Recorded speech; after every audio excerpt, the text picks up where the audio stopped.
القاسم المصطفى محمد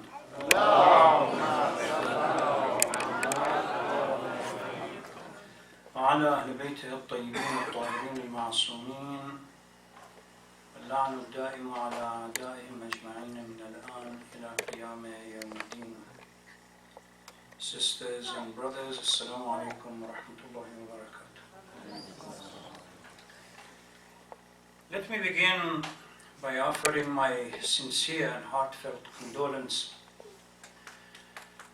for the anniversary of the martyrdom of Imam Hussein salawatullah wassalamu alayhi. To our living Imam, may Allah hasten his return, and to all the brothers and sisters here and to the community at large. First night of any lecture is spent normally probing around to find out what are the advantages or disadvantages of a particular style of presentation. When I teach at the university, my first lecture is trying to understand my students, and naturally for them to understand me. Every religion, without exception, starts from has a liberationist angle to it.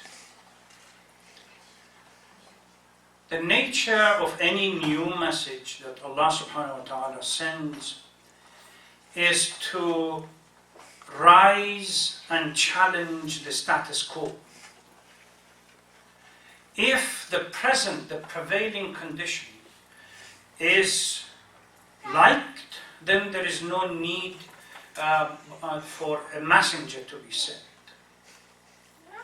When justice is absent in the midst of the community, when the society is turned into a hierarchical structure, when people are marginalized for their colors, poverty, etc., etc., there is a need for a messenger to come. And inherently, this new message puts it in conflict and collusion kind of path with the prevailing social structure. We see this in all monotheistic faith, particularly in Judaism, Christianity, and Islam. Islam is no exception. Judaism happened. The power that existed before the arrival of Moses followed the same pattern as I'm going to describe. During the life of Prophet Isa alayhi salatu wasalam, the same thing happened, and in Islam it was the same. Those who have invested in the structural and hierarchical structure and they have a vested interest in it, naturally they're going to resist. In the case of Islam, Quraysh, with its power in the society, found the new message unacceptable. When the Holy Prophet comes and says, قُولُوا لَا إِلَهَ إِلَّا اللَّهُ تُفْلِحُوا, or there is no difference between an Arab, an Ajam, or black, white, and so on. This, in a social structure in which power dictates your position, your social position, is not acceptable. And naturally, Quraysh resists. Every single community follows the same pattern.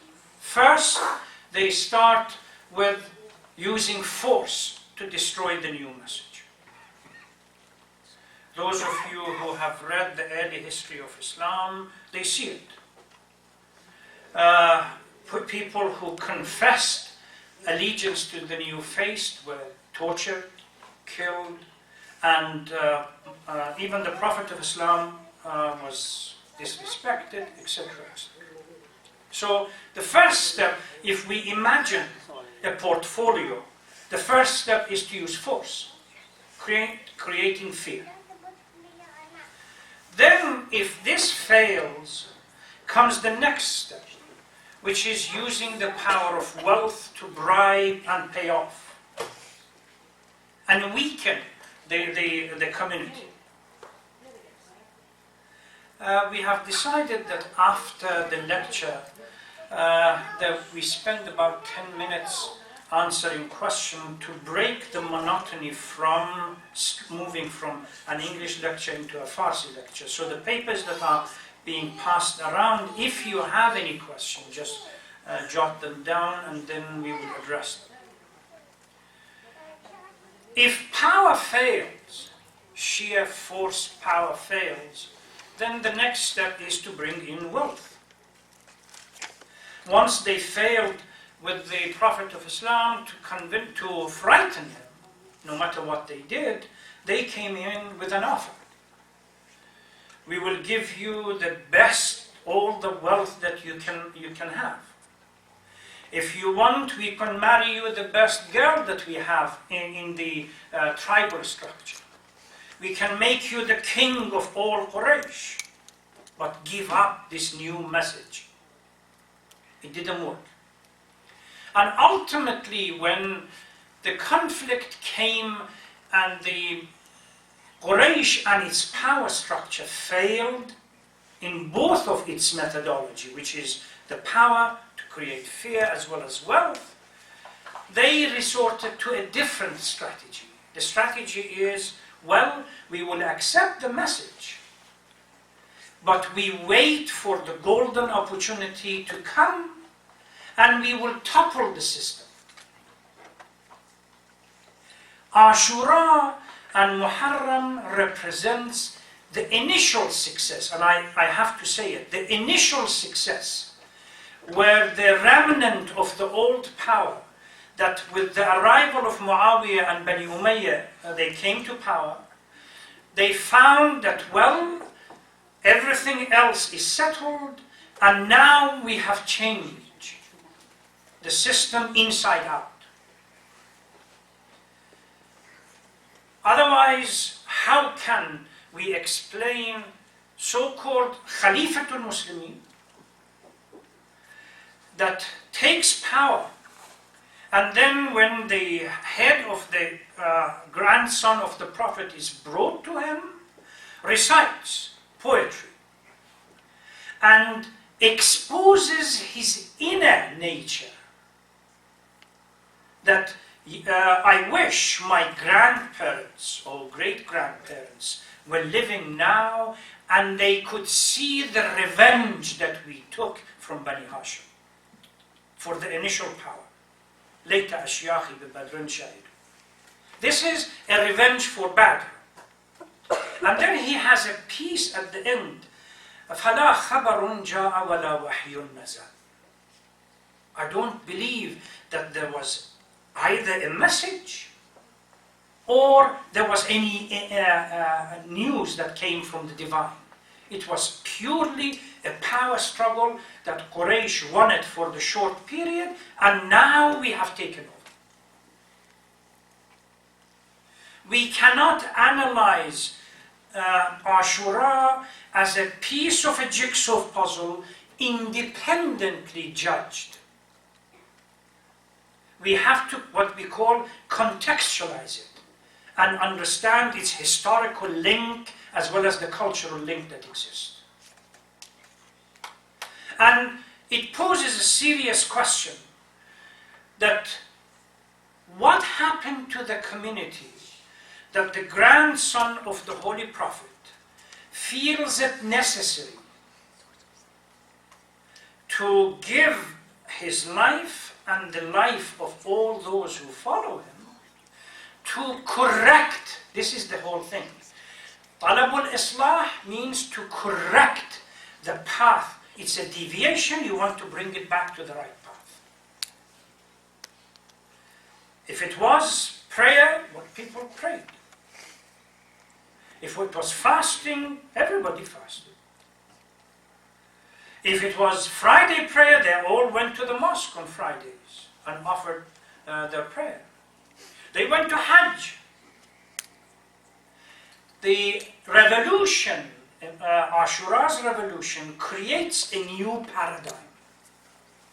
That religion can become empty from within, superficial issues being kept alive, but the spirit of Islam becomes dead.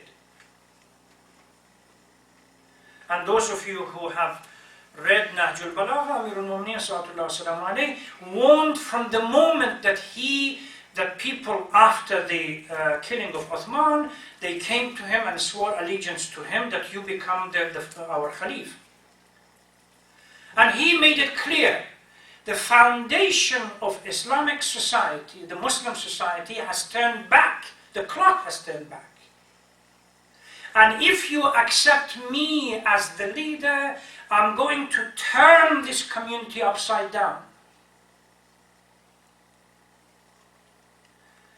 So the appearance was there. Prayers were recited, fasting, Hajj and everything else. But the essence, the spirit of Islam was dead. I mean, Imam Hussein does the same thing in Arafah before he comes out of Mecca towards Karbala. Again, recites a lengthy sermon and poses the same question. أَلَا تَرَوْنَ إِنَّ الْإِسْلَامَ لَا يُعْمَلُ بِهِ. Don't you see that Islam, nobody practices it? So according to Imam, the prayer and the fasting is not the true Islam, it's something else. So revolution by its nature has to address internal issues as well as the external issues. A revolution is not a revolution if just focuses on the internal issues without addressing the external one, and without focusing on the external one without addressing the internal. The uprising is a total uprising that addresses both. And not only exposes the dichotomy that exists in the Muslim society at the time, where now we have in the, at least the Sunni tradition says, there is a hadith, Sayyiduna Yazid radiyallahu anhu قتل سيدنا الحسين رضي الله عنه وكلاهما في الجنة. Our leader Yazid, may God bless, this is the hadith that they have, may God bless his soul, killed our leader Hussein, may God bless his soul. And both of them go to heaven. Try to resolve this paradox. The notion that each one stands for a different worldview. One stands for justice, the other one stands for corruption. These don't matter. The superficial understanding of religion, the shallow understanding of religion, equates Muawiyah with Ali, Yazid with Hussein, and somebody else with somebody else. These are all Sahabas, and Allah subhanahu wa ta'ala is going to forgive them and take them all to heaven. What he did created a new approach to the whole issue, not of leadership, what is needed in Islam, but how a Muslim should live. Dr. Shariati, in one of his lectures many years ago when I was in Iran, in Husseiniya Irshad, he was talking about Karbala, said the same thing, and I believe it's in one of the books that he wrote. He said, if Muhammad taught us how to live, Hussein taught us how to die, for the sake of that belief. Either you live, ala inna ad-da'i ibn ad-da'i, this is a famous remark by Imam Hussein sallallahu that this so-and-so has given me two choices. Either I capitulate and accept his leadership or die, I would prefer the death with honor than living with indignity and capitulation in front of these people who are useless. This is the message that Karbala brings. And how we should analyze it.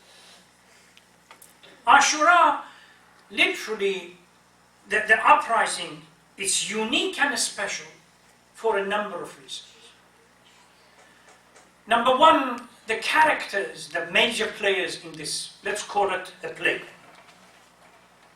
You have Yazid on one side and his cronies. And you have Imam Hussein on the other side and his followers. That's number one. The ideology and the views. One says, I'm here to correct. لم أخرج عشرا ولا بطرا وإنما طلبت لطلب الإصلاح في أمة جدي رسول الله وإنما خرجت لطلب الإصلاح في أمة جدي رسول الله. I am not an individual who seeks power for the sake of power, which, by the way, his father said that when he was elected as the Khalif. I'm only here to correct the social structure and bring it back to the right path. And somebody who says it's a power game. There is no message and anything else. One is what we call God-centric. Islamic worldview based on concept of Tawheed. And Tawheed is the most fundamental issue in Muslims' life. It should be. It creates a force that literally spins everything around this God-centric nature, but holds it together, doesn't allow it to spin out of control. So you have somebody whose worldview is God-centric, and the other one is world-centric. That it's only power, I have to use it, and then finish, I'll give it to somebody else. The question that comes out of this conversation is what went wrong in the Muslim community. The Prophet died the year 10 after Hijrah, just about, or beginning of the year 11. 51 years later, despite all the ahadith that we have during the life of the Prophet, praising Hassan and Hussein. By the way, this is not recorded only from the Shia sources. You only go to a number of Sunni scholars. Bukhari has it, Muslim has it, Tirmidhi has it, and others. There are some literature now available that they have collected the entire ahadith from the Sunni perspective. I may point to a few of them tomorrow, inshallah. That they accept the validity of these ahadith that honors the life of Imam Hassan and Imam Hussein. And then what happens?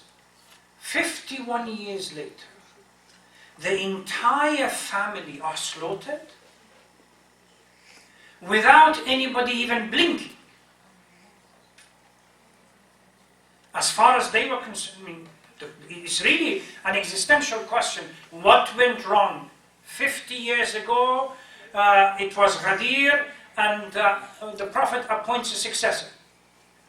50 years later, the grandson of the Holy Prophet is slaughtered with the entire family. And this is the same community that calls itself Muslim, that goes to Hajj, prays, and everything else. Inshallah, during these few nights that I will be a guest here, I intend to look at all these factors. As I said, it's a false analysis to start looking at the incident and the revolution, the uprising of Karbala as just one single event in history. History, according to Islam, is a living entity. There are factors, social factors, economic factors, historical factors that lead and links and it may not produce a result, say, immediately, but later on it would have a consequence. Inshallah, I will address these factors and issues that crystallizes the whole issue of revolution in Karbala and where we situate ourselves. That's the critical issue. If we consider it as Ashura to be a play, there are two major players, or two camps, Yazid's camp and Hussein's camp. There are certain characteristics for the one camp, and there are other characteristics in the other camp. Where do I, as a Muslim, as a Shia, as the person that claims to be followers of Ahlul Bayt, where do I situate myself? Do I have the characteristics of Yazid's camp? There is nothing, no shaded area in between. It's either or. Haqq and batil cannot be overlap. A grey area between haqq and batil cannot exist. Where do I situate myself? It requires a reflection of our own characteristics. Inshallah, in the coming nights, I will address these questions. Assalamu alaikum.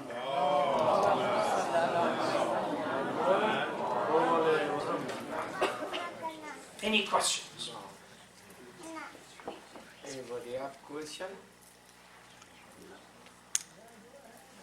It breaks the monotony of presenting, saying Assalamu alaikum wa rahmatullahi wa barakatuh from one lecture and then straight away Bismillah ar-Rahman ar-Rahim starting in Farsi. See? I told you, brothers, there are 3 or 4 questions just on one piece of paper.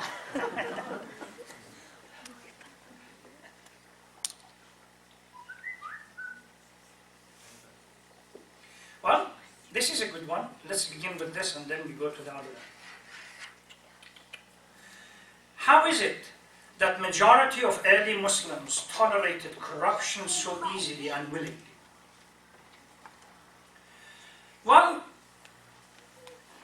first of all, it took a little bit of time. The deviation was gradual. You see the trace of it literally from Saqifa. You begin to see this gradual movement from away from the path that the Holy Prophet clearly defined. And then Muslims fell into 2 large communities.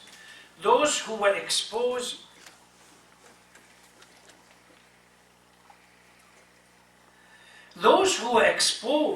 to at least scholars, which located probably in Mecca, Medina, and what we call the Arabian Peninsula in Iraq, and those who were isolated from any information that fell in Sham. Remember Muawiyah was in charge for nearly 40 years. He isolated the community to the point where it was totally feasible, at least for the Sham people, to consider Muawiyah and Bani Umayyah to be the only rightly guided individuals because of constant bombardment. Muawiyah used to pay $50,000 for the fabrication of one hadith in favor of Bani Umayyah. If you have access to limitless wealth, and at the same time there are those who are prepared to sell their soul for a few pieces of silver, very easy. Particularly if this is a public relation exercise, you isolate them from the opposing point of view. Those of you who have read the story of Ashura, and then the moment when Ahlul Bayt are brought to Sham, they are considered outlaws. Nobody even thought that these people could be the grandson of the Holy Prophet or the family of the Holy Prophet, because of the constant brainwashing and bombardment that only good people are Bani Umayyah and that's it, nobody else. So this division or bifurcation, on the one hand, the Sham group are totally isolated. We see it in our life today. How can you brainwash an individual? A Saudi. 300 Saudis have killed themselves only during the last 3 months in Iraq, blowing themselves up next to a school, next to mosques. Both, by the way, not only Shias, majority have been Shias, but Sunnis as well. The world has been defined for them into a black and white. Right, wrong. The Wahhabi understanding is right, anybody else is wrong, deserves to be violated and massacred. That's the kind of mentality. When we have in our analysis, I mean in Farsi lecture I'm going to point out to it, when we try to analyze the story of Ashura, not only we have to rely on this, the Quran and Sunnah, we have to rely on human intellect as well. When you are brainwashed, constantly told that you are right and everybody else is wrong, and then few fabricated traditions are brought up that they are kafirs, outlaws and so on, you can kill them and destroy them. And you repeat that from the moment the child is born, gradually you brainwash them. As they grow to the age of 10, 15, 16, 18, 20, it becomes what we call the mind fossilized, has no even room for lateral or vertical movement and analysis. Clearly blinded. That's exactly what happened. As far as the second group, we really can see it after the death of the Holy Prophet, when this issue of Ghadir was totally forgotten. That was self-interest. Let's live, that's all. I mean, when Fatima Zahra goes to the mosques and reminds the so-called thousands of people that were living there that only a few months ago you stood in front of Ali and you swore allegiance. What happened? Let's live. And that let's live, which forgetting your responsibility, ultimately is going to the first step, and then step by step the whole thing is going to be diluted to the point that only 3 years or 4 years after the death of the Holy Prophet, the second Khalif has the audacity to limit who can access Masjid al-Nabi in Medina. Only Arabs. Non-Arabs, they have not the right to come to Masjid al-Medina during the Friday prayers. Nobody said anything. When he decided, you see how this gradual deviation takes place, the mathematical language, non-linear. When the whole society goes non-linear, it doesn't jump suddenly, it's slowly moving. By Uthman's time, it was a clear violation. When Uthman sends a representative to Kufa and leads a prayer, the guy is drunk. Morning prayer, he recites it 4 rak'ah instead of 2 rak'ah. And it's his cousin, Uthman's cousin. Then he turns back in a jolly kind of feeling, well, I feel very happy. If you want, I can add another 4 rak'ah to it. And nobody stood up. That this is mihrab. You already violated it. It took Ali to force Uthman to bring this guy back to Medina and pay the retribution for it. This is why the role of Imam, at least in the early period, was so critical that they had to pay attention. So this takes place. I quickly address at least one of the second.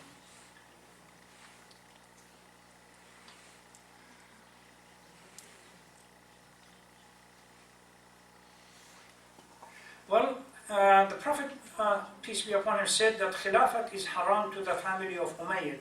Why did the Muslim Empire accept it? that's again part of the second question, the first question. Unfortunately, people decided that their own interest trumps the interest of the deen, as well as whatever the Holy Prophet had said. Let's live and relax. Let's enjoy the benefit of the conquer and wealth, etc., etc. No matter within 20 years, we had a new bourgeoisie in Islam, that their gold could be broken down with axes and divided between themselves. I will stop here, and inshallah tomorrow night we will have a little bit more time. See what we can do. Muhammad wa ali Muhammad salawat.